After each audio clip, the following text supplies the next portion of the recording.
You just got a promotion. And the first thing you did, before you even celebrated, was grab your phone and start texting people to explain why you deserved it. You cancelled plans with a friend last week, and you spent 45 minutes crafting the perfect excuse. You made a decision about your life, your career, your relationship, your money, and you felt this uncomfortable itch, this almost physical need, to justify it to people who didn't even ask. Here's what nobody ever told you. That itch, that need to explain yourself, it's costing you your power, your confidence, and in some cases, your actual life. Today, we're going to talk about 10 lessons, 10 brutal, liberating, life-changing lessons about why you need to stop explaining your life to other people. And I promise you this, by the end of this video, you're going to feel something shift. Something you've been carrying for years is going to get lighter. But first, stay with me, because lesson number 1 is the one that's going to reframe everything else. Welcome. If you're new here, this channel is about mastering the philosophy of personal power, confidence, and self-leadership. Make sure you subscribe and hit that notification bell right now, because we drop content like this every single week. Let's get into it. Drop this in your notes app right now. My life, my call, no explanation needed.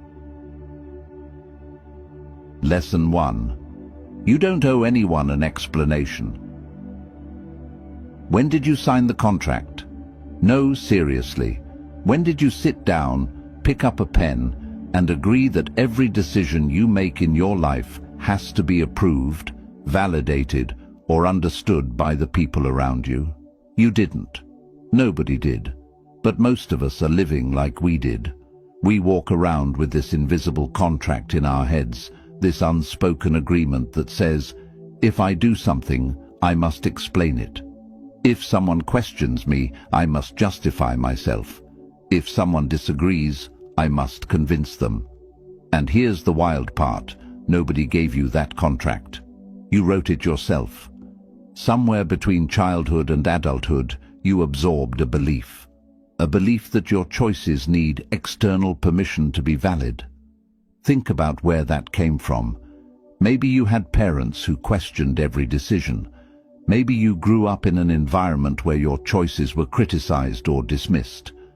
Maybe you went to schools where you were graded not just on what you did, but on how well you could explain what you did. And somewhere along the way, explanation became a survival mechanism. If I can explain it well enough, they won't reject me. If I can justify it clearly enough, they won't judge me. If I can make them understand, I'll be safe. Here's what that pattern does to you over time. It trains your brain to seek external validation before trusting internal wisdom. The Stoics understood this deeply. Marcus Aurelius wrote, "You have power over your mind, not outside events. Realize this, and you will find strength." Read that again slowly. Power over your mind, not over other people's opinions, not over how they receive your decisions, your mind, your inner world. That is the only territory you were ever meant to govern. Every time you over-explain, you are abandoning that territory. You are leaving your own inner world unguarded and handing the keys to someone who was never supposed to have them. The Stoics called the inner world the hegemonikon, the ruling faculty, the command center of the self, and their entire philosophy was built around protecting it, strengthening it, never surrendering it to external pressure.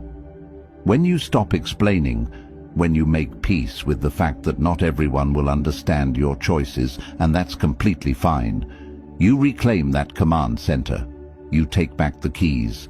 You don't owe anyone an explanation, not because you're arrogant, not because you don't care about people, but because your decisions belong to you, and you are the only one who has to live with them. If this hit you, type it in the comments.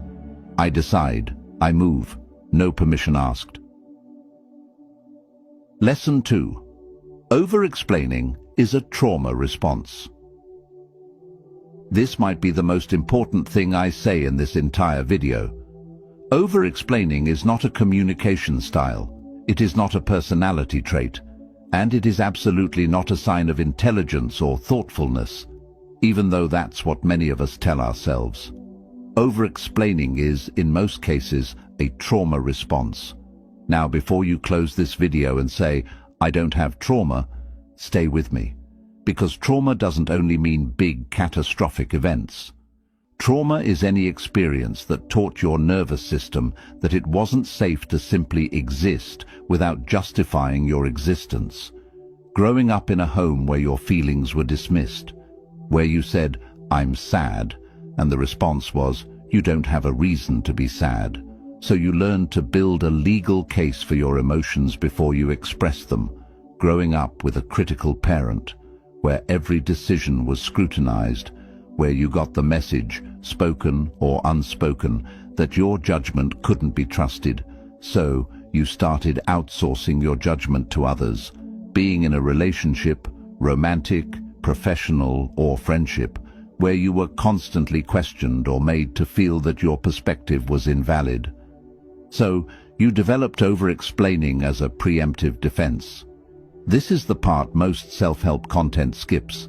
They'll tell you to be more confident or stop seeking approval, but they won't tell you why you seek approval in the first place.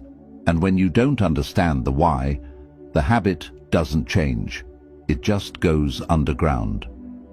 Here's what over-explaining actually looks like in daily life. You send a text and immediately send 3 follow-up texts explaining what you meant. You make a decision, and before anyone questions it, you've already preloaded your explanation. You say no to something and then spend the next 10 minutes justifying the no. You accomplish something, and instead of simply receiving a compliment, you immediately list all the reasons your achievement wasn't actually that impressive. That last one, that's one of the most overlooked forms of over-explaining. When someone says, "Great job," and you say, "Oh, it was nothing. I got lucky. I had a lot of help." You are explaining away your own success, making other people comfortable with your achievement by diminishing it. Epictetus, who was born into slavery and became one of the greatest philosophers in history, said this: "Seek not that the things which happen should happen as you wish, but wish the things which happen to be as they are, and you will have a tranquil flow of life." Here's how that applies to this. When you over-explain, you are trying to make reality conform to what you wish it was, a world where everyone approves of you. But reality doesn't negotiate. People will judge, people will question, people will misunderstand. The Stoic response is not to explain harder. It is to accept that judgment exists, and to stop allowing the possibility of it to govern your behavior. Start noticing, over the next 48 hours, every time you feel the urge to over-explain. Don't judge it, just notice it. And ask yourself one question: am I explaining because this serves the conversation, or am I explaining because I'm afraid? That question alone will start to change things. Say this out loud right where you're sitting. Old patterns end here. I choose differently now. Lesson 3. The more you explain, the less people believe you. There's a psychological principle called the over-justification effect, and it reveals something completely counterintuitive about human behavior. When you give someone too much justification for something, their brain actually starts to trust it less. Not more, less. Think about the last time someone was trying to convince you of something. A salesperson, a politician, a friend with an agenda. Did they over-explain? Did they give you 17 reasons why something was true? Did they seem almost desperate for you to believe them? What happened in your gut? You trusted them less, because here's what the human brain reads when it receives over-explanation. If this person feels the need to justify this much, there must be something worth questioning. The psychological term for this is reactance. When someone pushes too hard for you to believe something, your brain naturally pushes back. Now imagine two people get asked why they left their last job. Person A says, "Well, it was a combination of factors really. The management style wasn't aligned with my values, and there were some communication issues, and I felt like my skills weren't being utilized, and also the commute was really difficult, and honestly the culture wasn't great." Person B says, "It was time for a new challenge. I learned everything I could learn there." Who do you trust more? Person B. Every time. Not because their answer is more honest. Maybe all of Person A's reasons are completely true, but Person B's answer communicates something Person A's doesn't. Certainty, groundedness, self-possession. Marcus Aurelius wrote, "Never esteem anything as of advantage to you that will make you break your word or lose your self-respect." Self-respect in communication looks like speaking with economy. It looks like trusting that your words carry enough weight without being buried under an avalanche of justification. Every extra word you pile onto a statement out of fear is a quiet act of self-disrespect. It says, "I don't trust my own voice to be enough." The way you present information, not just the information itself, is a signal of your confidence level. And over-explanation is one of the loudest signals that says, "I'm not sure about this yet." The goal isn't to become cold or withholding. The goal is to share from a place of fullness, not fear.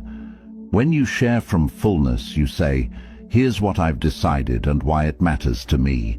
When you share from fear, you say, "Here's what I've decided, but let me give you 16 reasons so you don't judge me." Can you feel the difference?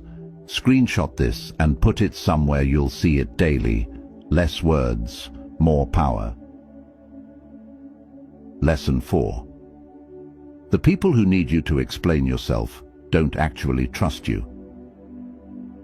Think about the last time you felt compelled to explain yourself. Really think about it. Who were you explaining yourself to? In most cases, it's not strangers. It's the people closest to you. Your partner, your parents, your best friend, your sibling. And here's the uncomfortable truth embedded in that pattern. The need to constantly over-explain to someone who is supposed to love you unconditionally is often a symptom of a trust deficit in that relationship. Genuine trust doesn't require constant justification. Think about your most secure relationship, the person you'd call at 2 a.m. Do you over-explain to them? Probably not. You say, "I need this," and they say, "Okay." There's a baseline assumption of goodwill that makes constant explanation unnecessary. Now think about the relationships where you over-explain. What's missing?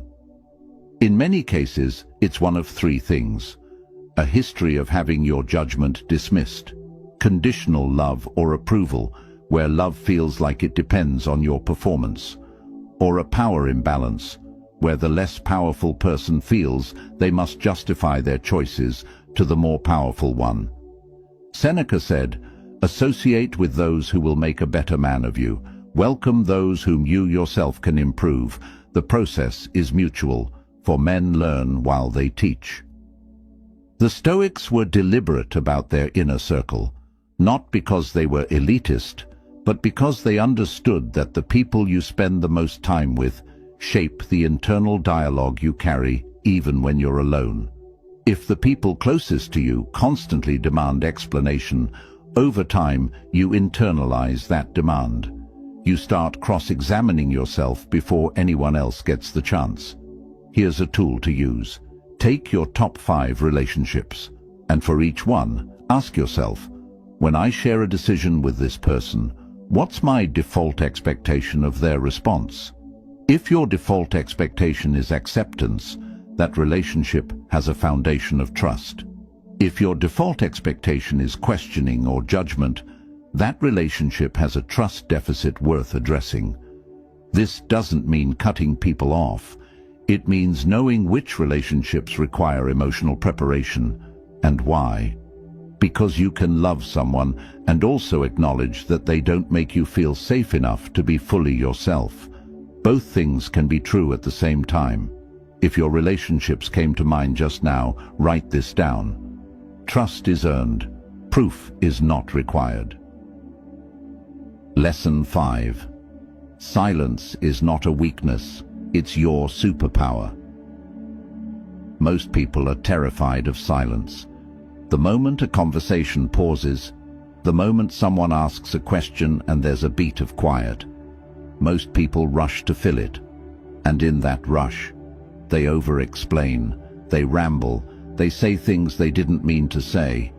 They give information nobody asked for, all because they couldn't tolerate 3 seconds of silence. Here's what you need to understand about silence from a psychological perspective. Silence creates space, and space in human communication is where meaning lives. When you speak without pause, you leave no room for your words to land, no room for the other person to process, no room for the weight of what you've said to register.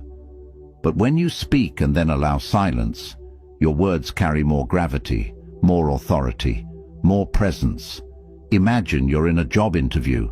The interviewer asks, "Why should we hire you?" Response: A. Well, I have a lot of experience in this field, and I think I work really well with teams, and I'm a quick learner, and I've had some really good results in past roles, and I'm really passionate about this industry. Response B. 3 seconds of deliberate silence. Then, because I've done this exact job before, and I made my last company $3 million doing it. Then silence again. Which person gets the job? Person B. Not just because of the content, because of what the pause communicated before the answer even started. That pause said, "I'm not nervous. I'm choosing my words. I don't need to fill every moment of this conversation with noise." Marcus Aurelius wrote, "If someone is able to show me that what I think or do is not right, I will happily change, for I seek the truth, by which no one was ever truly harmed." That quote is about intellectual security. It's about being so grounded in your own values and reasoning that you don't need to perform certainty through volume or speed. The truly secure person can pause, can sit in silence, can let questions hang in the air without scrambling to answer them instantly, because their sense of self doesn't depend on how quickly they can fill the void. Here's the practice. Before you answer any high-stakes question, a difficult question from a partner, a challenging question in a meeting, a provocative question from someone trying to rattle you, pause for 3 seconds, not fidgety or uncomfortable, still, intentional. Look at the person, take 1 breath, then speak. This does several things. It gives your brain time to choose the right words instead of defaulting to verbal panic. It signals that you're grounded, not reactive, and it prevents over-explanation, because when you pause and choose deliberately, you say less. And when you say less, you say more. Next time someone pressures you to respond fast, remember, my silence speaks louder than their noise. Lesson 6. Stop defending yourself in arguments. Here's what to do instead. Here's a scene you've probably lived. You're in an argument. Someone accuses you of something. Maybe it's true, maybe it's false, maybe it's somewhere in the middle. And immediately, before they've even finished their sentence, you're building your defense. Your heart rate goes up. Your thoughts start racing. You're gathering evidence, forming rebuttals, preparing your case. And by the time they stop talking, you're not listening anymore. You're just waiting for your turn to explain yourself. This is called defensive reactivity, and it is one of the most relationship-destroying, confidence-undermining communication habits that exists. When you immediately defend yourself in response to criticism, you communicate several things, none of which help you. You communicate that you feel threatened, And when people see that you feel threatened, it often confirms to them that they've hit a nerve. You signal that you're more interested in being right than in understanding what happened. And you hand the other person enormous power over your emotional state. So, what do you do instead? When someone criticizes you or challenges you, instead of immediately defending, you absorb. You say, "That's interesting. Tell me more about what you mean by that." Or, "I hear you. Let me think about that." Or simply, "Okay." Not okay, but just okay.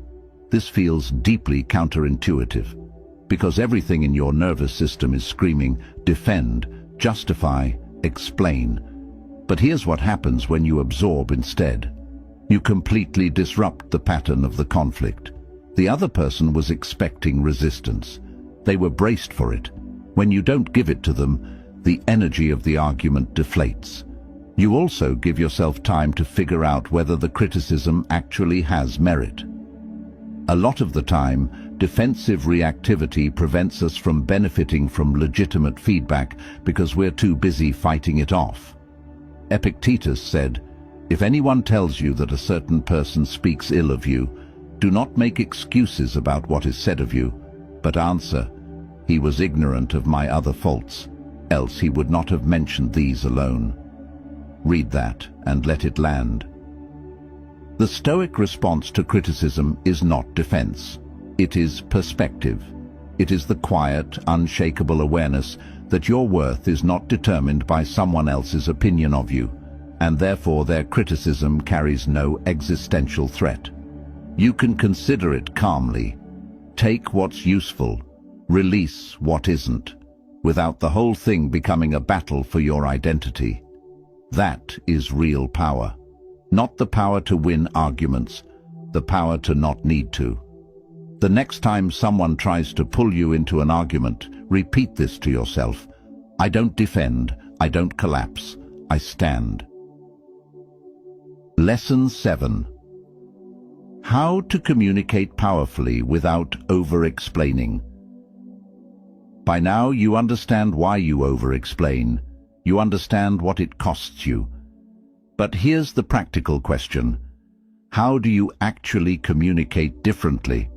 What do you say when you need to explain something without over-explaining it? Here's a simple framework. I call it the ACE framework. 3 parts, easy to remember, immediately applicable. A stands for assertion, C stands for context, E stands for end.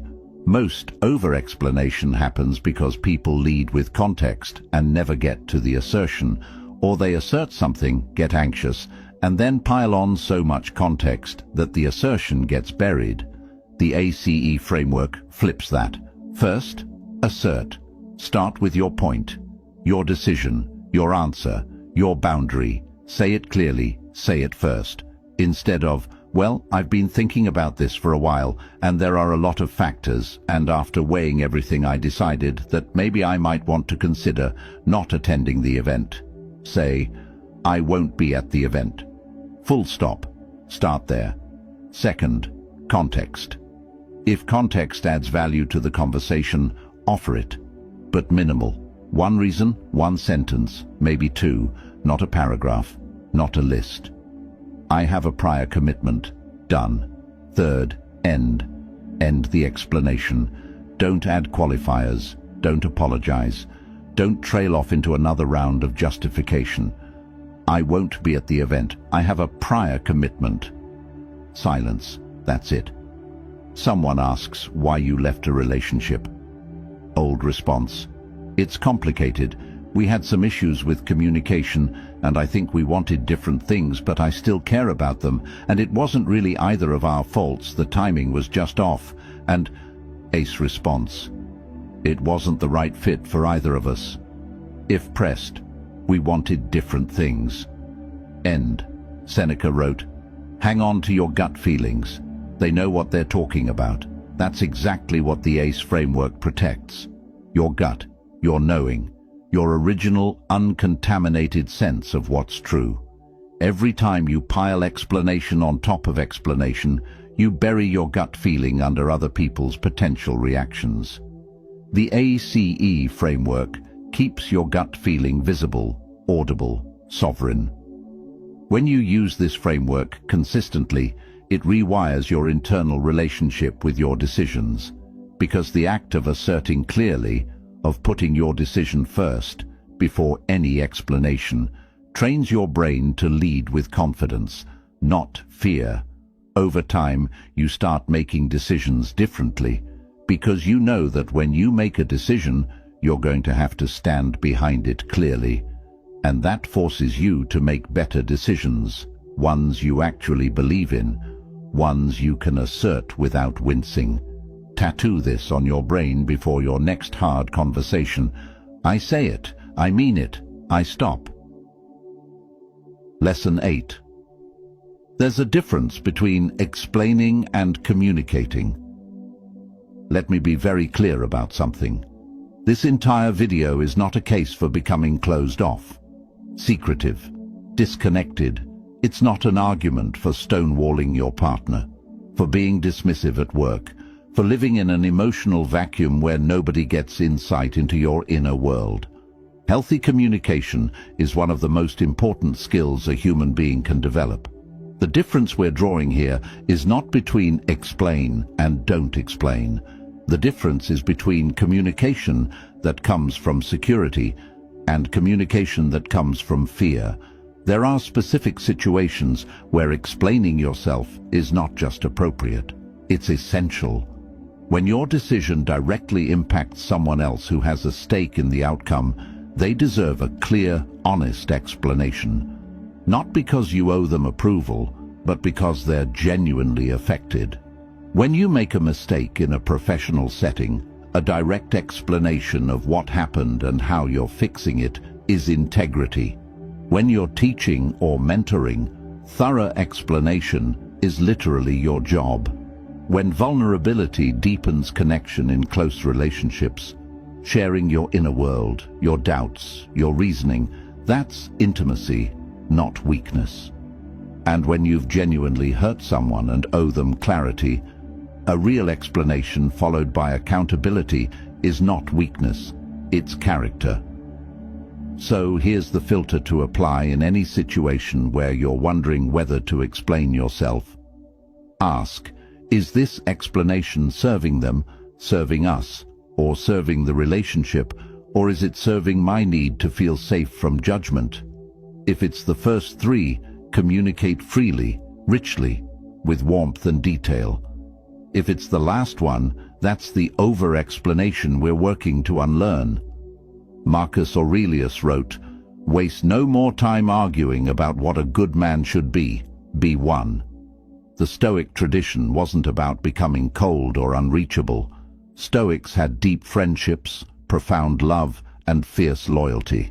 What they refused to do was let anxiety drive their speech. They communicated from virtue, from genuine care, genuine accountability, genuine connection, not from the need to manage other people's perceptions of them. That's the distinction. Not less communication, better communication. Communication that serves something real. Every word you speak from now on should pass this test. I speak by choice, never by fear. Lesson 9. Your identity is not up for public debate. Here's a question I want you to sit with. Who are you when nobody's watching? Not who you perform, not who you explain, not the version of you that exists in other people's perceptions. Who are you when it's just you? That person, the one who exists before the explanations, before the justifications, before the performance, that's the person we're trying to get back to.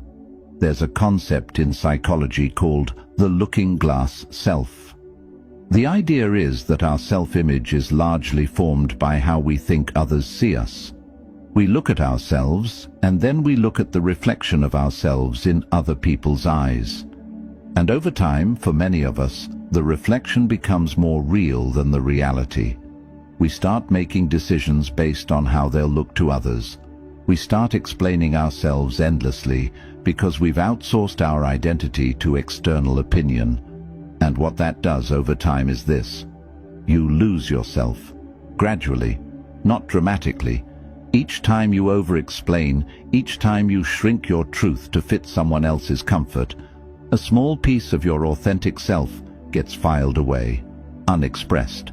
And then one day you wake up and you don't quite know what you actually want, what you actually think, who you actually are, apart from the version that other people have approved. Epictetus said, "Never say about anything, 'I have lost it, but I have restored it.'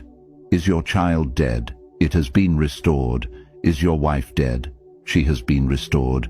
Is your estate taken away? Well, and is not that likewise restored? But he who took it away is a bad man. What difference is it to you who the giver assigns to make you a return of what was originally yours?" That's a radical teaching about non-attachment. But apply it here. Your identity doesn't belong to other people's opinions. It was never theirs to hold. Every time you over-explain to protect other people's perception of you, you're trying to hold on to something that was never actually at risk. Your true self cannot be taken away by someone's misunderstanding of you. It can only be abandoned by you. So, begin making small decisions every day without explaining them. Order the meal you actually want without justifying it to the table. Leave the party when you want to leave without a 10-minute exit narrative. Say no without a story attached to it. This isn't rudeness. You're simply not performing your choices for an audience. And what happens over time is this. You start to trust yourself more. You start to hear your own thoughts again. Underneath all the noise of imagined voices and anticipated judgments, you find yourself, still there, still whole. If you've ever shrunk yourself for someone else's comfort, claim this. I know me, that's enough. Lesson 10. The life that becomes possible when you stop explaining. Everything we've covered has been building toward this. Stopping the explanation isn't the goal. The goal is what stopping the explanation makes room for. When you stop spending energy on explaining and justifying, when you reclaim all the mental and emotional bandwidth that was tied up in seeking approval, here's what that energy becomes available for. Your creativity expands. Most people don't realize how much creative energy is consumed by approval seeking. Every time you censor an idea before it's even born, every time you don't start a project because you're already imagining the criticism, that's creative energy that never finds expression. When you stop explaining and start doing, unfiltered, undefended, you access a level of output that most people never reach. Your relationships get dramatically better. When you stop over-explaining, when you stop performing for people, you become more authentic. And authenticity is magnetic.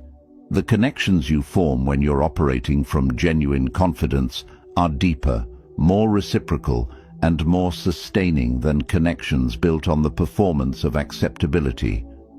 Your decision-making improves radically. When other people's potential reactions aren't factored into every choice you make, you can hear yourself clearly. You start making choices based on what actually aligns with your values, your goals, your nature. And decisions made from that place of authentic clarity tend to be really, really good ones. And most importantly, you develop an unshakable sense of dignity. Dignity is not pride. Pride is about being better than others. Dignity is about being whole within yourself. When you stop needing external approval to feel valid, when you stop making your worth contingent on whether people understand and agree with your choices, you develop a quiet, solid sense of your own worth that nobody can take from you. Marcus Aurelius wrote, "How much more grievous are the consequences of anger than the causes of it?" Replace anger with over-explanation, and that truth holds just as firmly. How much more grievous are the consequences of over-explaining, the lost confidence, the eroded identity, the drained energy, the damaged relationships, than the discomfort of simply allowing someone to not fully understand you? The discomfort of not explaining lasts a moment. The consequences of a lifetime of over-explaining last decades. There is a version of your life where you wake up every morning already knowing you're enough, where you make your choices from a place of peace, not panic, where the opinions of others are interesting, but not the foundation your life is built on. That version of your life is not years away. It doesn't require other people to change, or your circumstances to improve, or the world to become kinder. It's available right now. In the next decision you make, in the next moment you choose clarity over justification. It starts the moment you decide, my life is not up for explanation. If this video changed something in you today, seal it with this: I stopped explaining, I started living. Let's do a rapid-fire recap of all 10 lessons. Lesson 1. You don't owe anyone an explanation. You never signed that contract. Your inner world belongs to you. Protect it, like the Stoics protected theirs. Lesson 2. Over-explaining is a trauma response. Understanding the why is how the pattern actually changes. Lesson 3. The more you explain, the less people believe you. Economy of speech is power. Lesson 4. The people who constantly need you to explain yourself reflect a trust deficit, either in the relationship or in yourself. Lesson 5. Silence is your superpower. The 3-second pause changes every high-stakes conversation. Lesson 6. Stop defending in conflict. Absorb. Respond from groundedness, not reactivity. Lesson 7. Use the ACE framework. Assert first. Minimal context. End the explanation. Lesson 8. There's a difference between explaining and communicating. One serves connection, the other serves fear. Lesson 9. Your identity is not up for public debate. Small, unexplained decisions rebuild self-trust one at a time. Lesson 10. The life that becomes possible on the other side of this is extraordinary. More creativity, better relationships, cleaner decisions, real dignity. And it starts now. If this video landed for you, if something shifted even just a little, hit that like button right now. It tells YouTube this content matters, and it helps more people who need this find it. Subscribe if you're not already here. Every week on this channel we go this deep into the psychology of personal power, self-leadership and communication. You don't want to miss what's coming, and drop a comment below right now. Tell me, which lesson hit you the hardest? Was it the trauma response in Lesson 2, the judo principle in Lesson 6, the ACE framework, the identity piece in Lesson 9? Tell me in the comments, because your answer tells me exactly what to make next, and it might be exactly what someone else watching these needs to read today. I read every single one. Now go make a decision, a real one, a true one, and don't explain it to anyone. See how it feels. I'll see you in the next one. Share this with someone who needs to hear it right now. My life speaks. I don't owe it subtitles.